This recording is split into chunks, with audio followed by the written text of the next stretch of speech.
The work that I am presenting today is called The Labyrinth. This is a labyrinth. It's made of wood and it has grooves in this particular pattern all over it.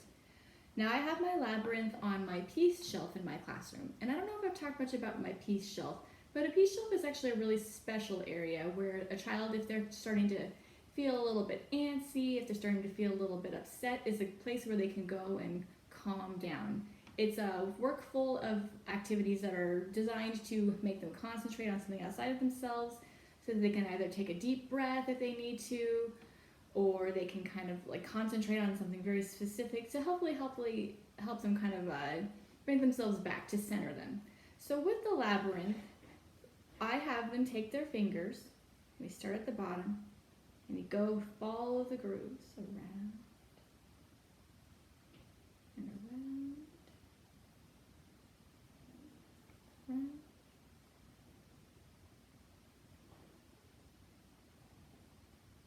And if they follow them all the way, they will eventually end up in the center. And then they can go back. So this is a combination of visual and tactile experience.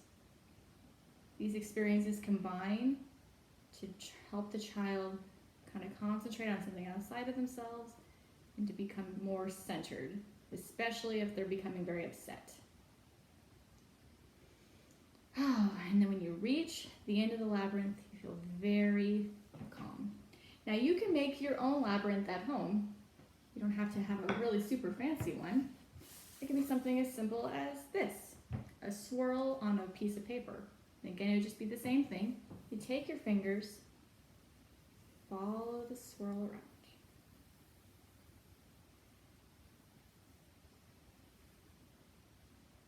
Get to the center, go back.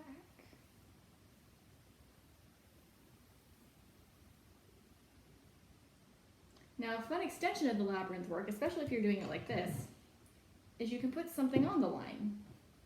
For instance, I just have garden variety river rock right here that I can start to put on my lines.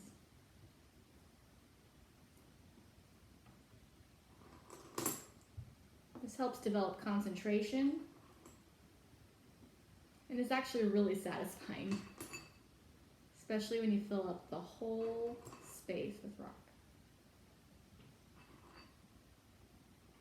Working on dexterity and concentration to put the rock exactly on the line in the particular path that needs to go on.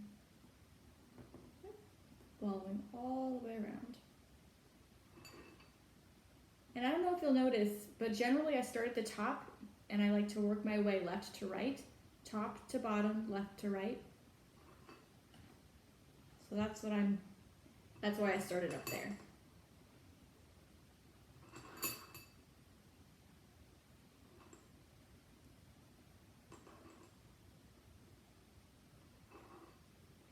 And if you're demonstrating this to your child, I'm going kind of fast. You want to make sure you have very slow, deliberate movements.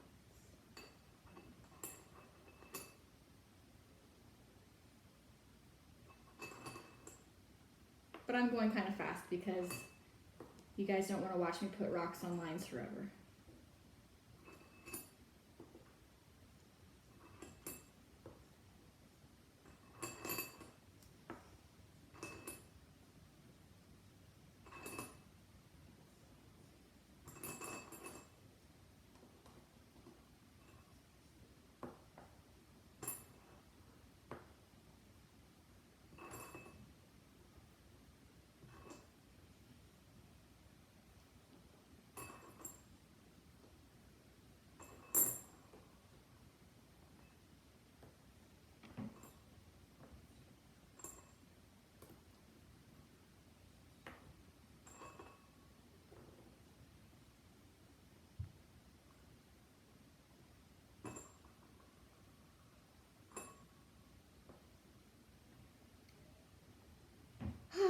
And see, it's all complete, and it's really quite beautiful. I think that any child would really appreciate how beautiful this is. So now that they're all on the lines and you're done, you can say, oh wow, you covered the whole labyrinth. Now we need to put all of the rocks away. And so then they would just start one at a time. You might need to remind them, one at a time, back into the bowl. And again, I'm moving very quickly, but for an actual presentation, you'll want to move slowly. But I'm going to start to kind of pick up the pace here. And put them all back.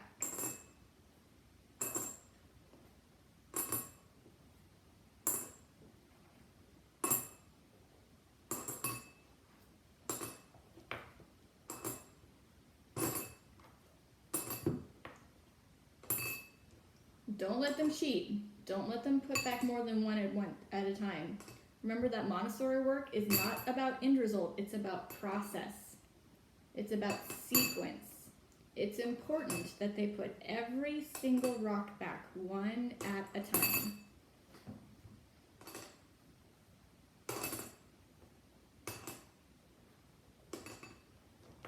At least for the presentation. Once they're working on it on their own, as long as they're not throwing the rocks or being super destructive, then let them do it. But for presentation, make sure one at a time.